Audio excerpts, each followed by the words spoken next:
The story of partition. 14 अगस्त 1947 के खत्म होने में बस कुछ ही वक्त बचा था और आधी रात को इतिहास लिखा जाना था।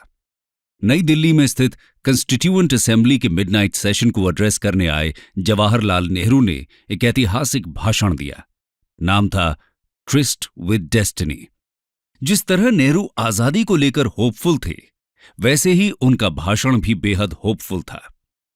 उन्होंने भारत की आजादी को अनाउंस किया और कहा, at the stroke of the midnight hour when the world sleeps, India will awake to life and freedom. Constituent assembly खचाखच भरी थी।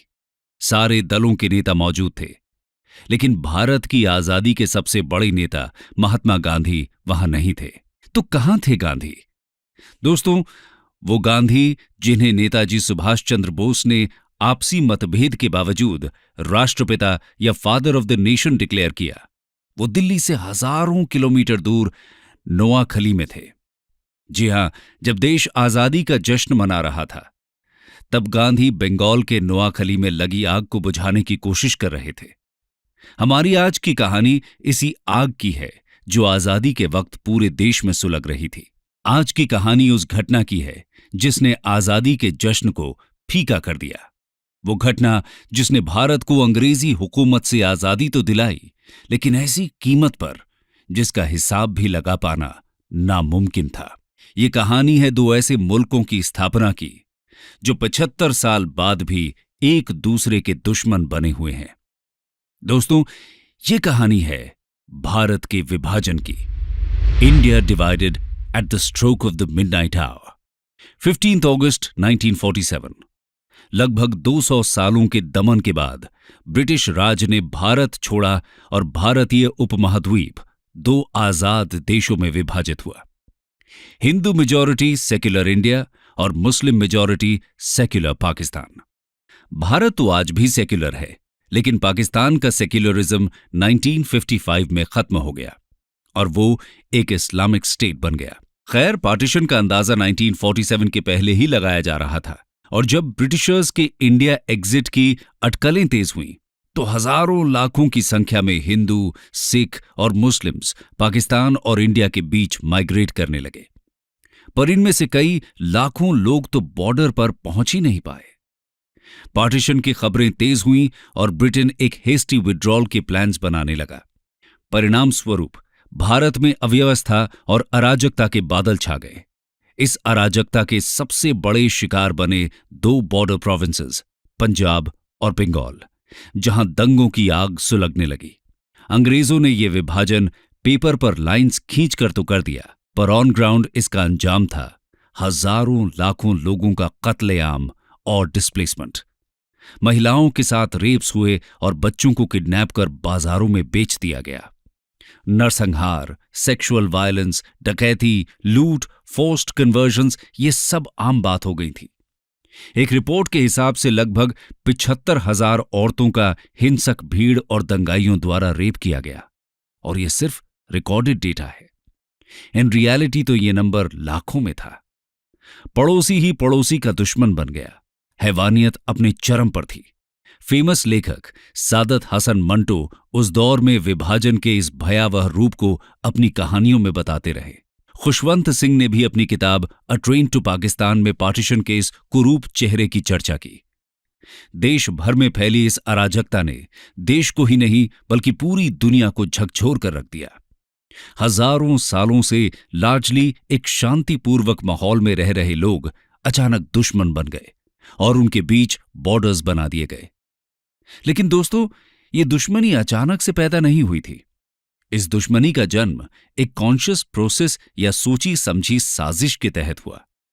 ये कॉन्शियस प्रोसेस क्या था, आगे हम उसकी ही चर्चा करेंगे और देखेंगे कहानी भारत की रोड टू पार्टीशन की। Two nation theory, road to partition.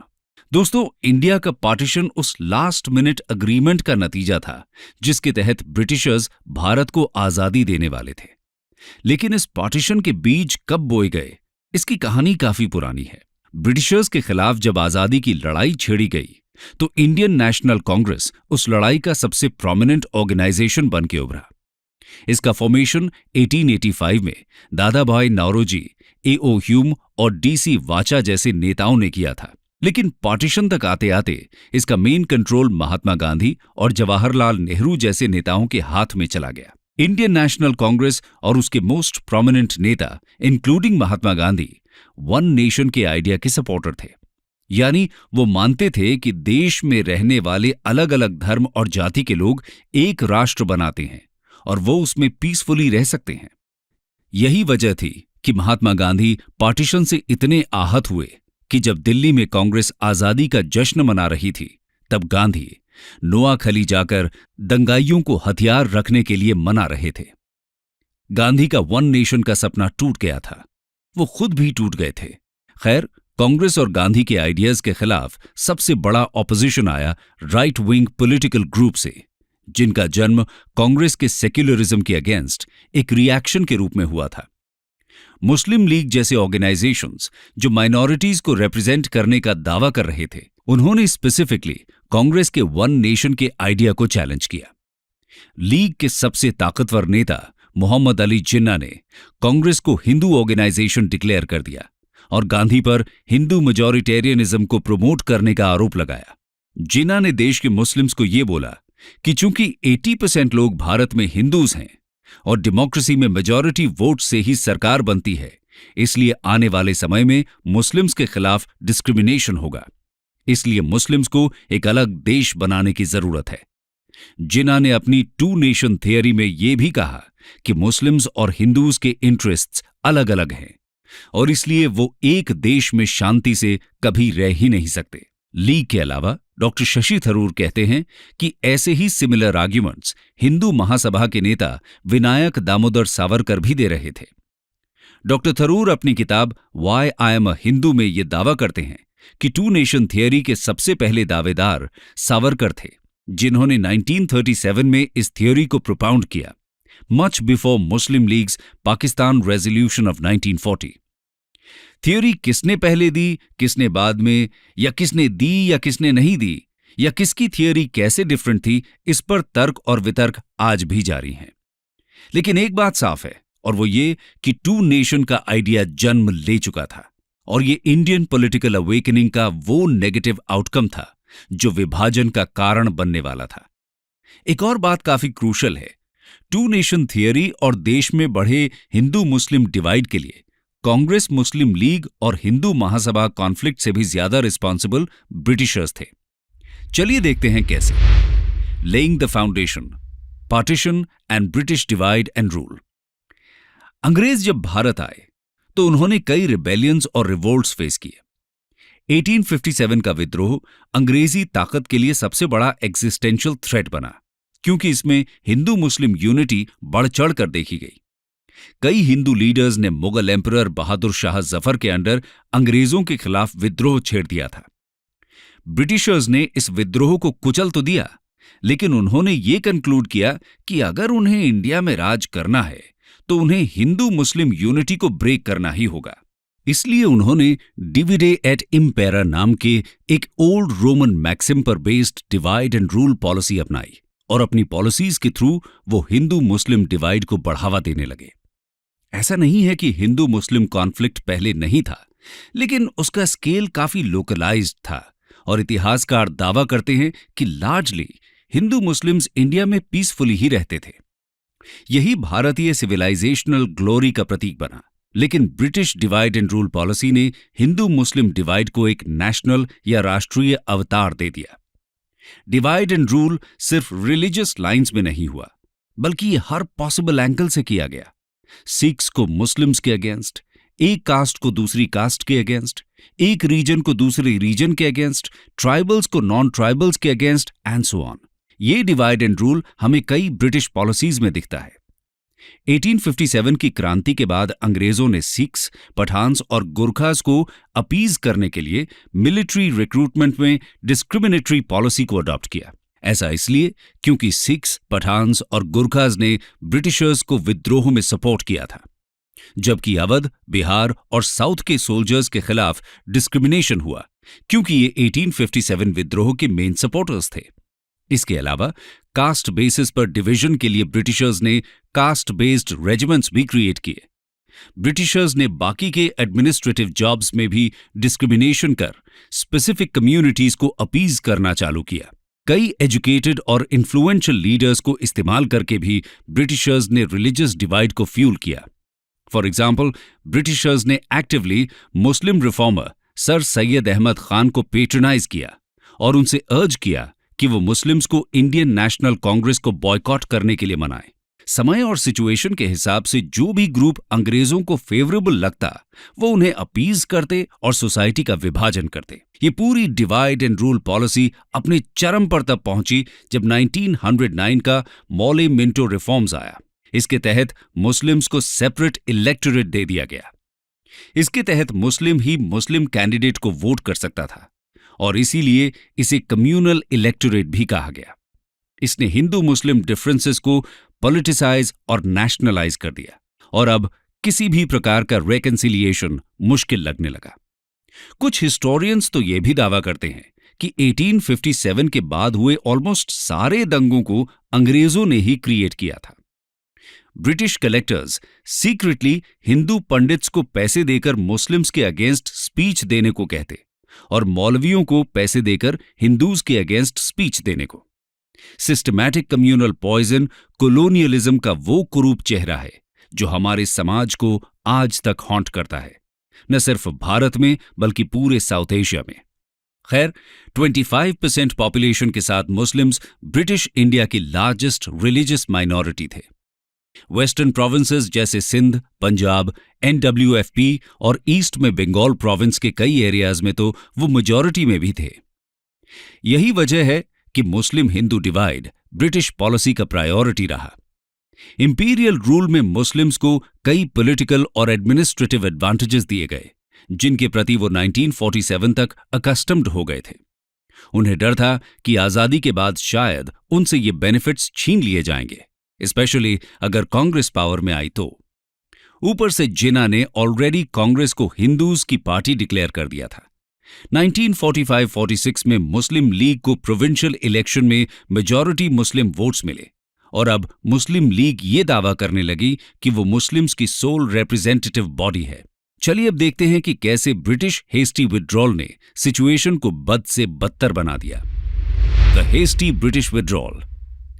दोस्तों, वर्ल्ड वॉर II में सेटबैक्स फेस कर रहा ब्रिटिश एम्पायर अपनी ग्लोबल हेजेमनी ऑलरेडी खो चुका था। ऊपर से 1942 में महात्मा गांधी ने क्विट इंडिया मूवमेंट में करो या मरो का नारा दे दिया था। अंग्रेज वॉर जीतने के लिए इंडियंस का सपोर्ट चाहते थे और इसलिए उन्हें कांग्रेस के सपोर्ट की जरूरत थी। इसीलिए उन्होंने कई एक्टिव एफर्ट्स लिए for constitutional reforms, August offer, Cripps mission और कैबिनेट मिशन। इंडिया में कॉन्स्टिट्यूशनल रिफॉर्म्स देने और आजादी की पॉसिबिलिटी को एक्सप्लोर करने के लिए भेजे गए, लेकिन इन सभी ने पाकिस्तान के फॉर्मेशन को लार्जली रिजेक्ट कर दिया। पर मार्च 1940 में मुस्लिम लीग ने पाकिस्तान रेजोल्यूशन को पास कर सिचुएशन को काफी ज्यादा कॉम्प्लिकेट कर दिया था। लीग के लिए इस रेजोल्यूशन को इंप्लीमेंट करवाना एक क्रेडिबिलिटी टेस्ट था और ऐसे में कॉन्स्टिट्यूशनल एफर्ट्स को लेकर लीग और कांग्रेस में सेटलमेंट नामुमकिन लग रहा था। 1947 के कैबिनेट मिशन को कांग्रेस और लीग दोनों ने रिजेक्ट कर दिया और जिन्ना ने पाकिस्तान के लिए डायरेक्ट एक्शन लॉन्च कर दिया। इसका नतीजा था लार्ज स्केल कम्युनल वायलेंस। अगस्त 1946 में द ग्रेट कैलकाटा किलिंग्स में लगभग 4000 लोग मारे गए और 1 लाख से ज्यादा लोग बेघर हो गए। उधर मार्च 1947 में माउंटबेटन नए वाइसरॉय बना दिए गए जिनका एम था ब्रिटिशर्स का इंडिया से स्पीडी विड्रॉल। आज अमेरिकन स्पीडी विड्रॉल ने जिस तरह का केओस अफगानिस्तान में क्रिएट किया है वैसा ही कुछ तब भारत में हुआ। जून 3 को माउंटबेटन ने कांग्रेस और लीग को अल्टीमेटम दे दिया और कहा कि अगस्त 1947 तक ब्रिटिशर्स भारत छोड़ देंगे। इतने साल के कॉन्फ्लिक्ट के बाद अब नेताओं के पास कोई ऑल्टरनेटिव नहीं था। उनके पास केवल 2 चॉइसेस थी, या तो वो बिना किसी सॉल्यूशन के एक अराजक आजाद भारत को एक्सेप्ट करें जहां प्रिंसली स्टेट्स अपनी इंडिपेंडेंस डिक्लेयर कर देश को फ्रैगमेंट कर डालें, या फिर वो पार्टीशन को चूज कर केवल 2 स्टेट्स बनाकर इस अराजकता को अवॉइड करें। मोस्ट लीडर्स जो 2 सेपरेट स्टेट्स को अपोज कर रहे थे, उन्हें भी इस सेटलमेंट को मजबूरी में एक्सेप्ट करना पड़ा। और इसके मेन कल्प्रिट थे अंग्रेज, उनकी कॉन्शियस डिवाइसिव पॉलिसी और उनका इररिस्पॉन्सिबल बिहेवियर। खैर, पाकिस्तान को सिरिल रैडक्लिफ द्वारा डिमार्केटेड बाउंड्रीज के तहत सेपरेट कर दिया गया। पाकिस्तान ने 14 अगस्त को अपना इंडिपेंडेंस सेलिब्रेट किया और इंडिया ने 15 अगस्त को। नए बॉर्डर्स ऑफिशियली 17 अगस्त को अप्रूव हुए, लेकिन हेस्टी विड्रॉल का एक और नतीजा था, इररिस्पॉन्सिबली डिमार्केटेड बाउंड्री। रैडक्लिफ ने बाद में एडमिट किया कि उनके द्वारा बनाई गई boundaries out of date maps और सेंसस मटेरियल पर बेस्ड थी। Indians torn apart, who was responsible for violence. होना क्या था? पार्टीशन अनाउंस हुआ और दंगे भड़क उठे। लाखों लोग सेफर टेरिटरी के लिए माइग्रेट करने लगे, मुस्लिम्स पाकिस्तान की ओर और हिंदू और सिख इंडिया की ओर। एस्टिमेट्स के हिसाब से लगभग 1.5 करोड़ लोगों को डिस्प्लेसमेंट झेलना पड़ा। डेथ्स की बात करें तो लगभग 2 से 20 लाख लोगों के मारे जाने की खबरें हैं। पार्टीशन ने न सिर्फ वायलेंट डेथ्स को जन्म दिया, बल्कि लोग डिजीज, भूखमरी और डेप्रिवेशन से भी मरे। कई हिस्टोरियंस तो ये भी कहते हैं कि भले ही पार्टीशन को अवॉइड कर पाना 1947 में मुश्किल था, लेकिन वायलेंस, डेथ और डेप्रिवेशन शायद अवॉइड किया जा सकता था। जिस तरह से पार्टीशन के जिम्मेदार मेनली अंग्रेज थे, वैसे ही इस जेनोसाइड और क्राइसिस के जिम्मेदार भी वही थे। ब्रिटिशर्स खुद के लोगों को बचाने में बिजी रहे और पंजाब और बंगाल में लॉ एंड ऑर्डर मेंटेन करने से परहेज करते रहे। इसीलिए कहते हैं कि ये मैसिव क्राइसिस क्रिएट करने के बाद भी केवल 6 से 7 ब्रिटिशर्स ही इस दौर में मारे गए। चलिए अब देखते हैं कि विभाजन ने पोस्ट कॉलोनियल साउथ एशिया को कैसे बदल दिया। Impact on post colonial south Asia.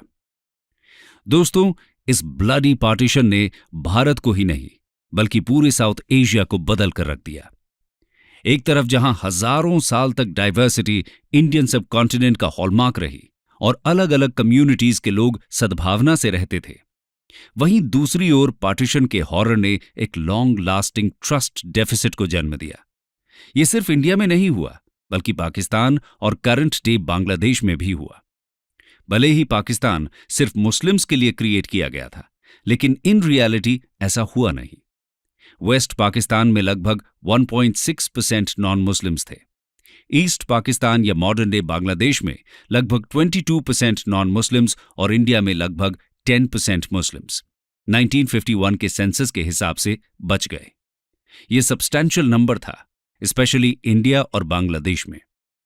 Partition में हुई हिंसा का इंपैक्ट इन तीनों देशों में इतना गहरा हुआ कि समय समय पर यह राइट्स के रूप में दिखाई देता है। इसी रिलीजियस स्ट्राइफ का नतीजा था एक रिलीजियस फैनेटिक द्वारा राष्ट्रपिता महात्मा गांधी की हत्या। अंग्रेज चले गए, लेकिन उनका फैलाया हुआ जहर रहा और इसने इन देशों में एक्सट्रीम आइडियोलॉजीज को और ज्यादा फ्यूल किया और एक्सट्रीमिस्ट ऑर्गेनाइजेशंस अपना प्रोपेगेंडा चलाते रहे। खैर, सबसे ज्यादा खराब कंडीशन थी रेफ्यूजीज की, जो डेप्रिवेशन फेस करते रहे। उनका रिहेबिलिटेशन स्टेट के लिए सबसे बड़ा चैलेंज बना। दिल्ली रेफ्यूजी क्राइसिस का मेजर सेंटर था। रेफ्यूजी क्राइसिस 1947-48 में कश्मीर को लेकर हुए इंडिया पाक वॉर के चलते और ज्यादा इंटेंस हो गई और रेफ्यूजीज और ज्यादा तेजी से माइग्रेट करने लगे। लोग छोटे छोटे ग्रुप्स में 1960s तक माइग्रेट करते रहे because of discrimination faced. India ने तो फिर भी ऑफिशियली खुद को सेक्युलर डिक्लेयर कर माइनॉरिटी प्रोटेक्शन का जिम्मा उठाया, लेकिन पाकिस्तान में ऐसा नहीं हुआ। दोस्तों, ये इतिहास 75 साल बाद भी भारत और पाकिस्तान के रिश्तों को गाइड करता है, जहां LOC के अक्रॉस आए दिन सीज फायर वायलेशंस होते हैं। दोनों देश आज न्यूक्लियर आर्म्ड हैं और इसीलिए दुनिया भर के देश न्यूक्लियर वॉर की पॉसिबिलिटी से परेशान रहते हैं और इसीलिए farmer US president bill Clinton ने LOC को the most dangerous place in the world बताया था।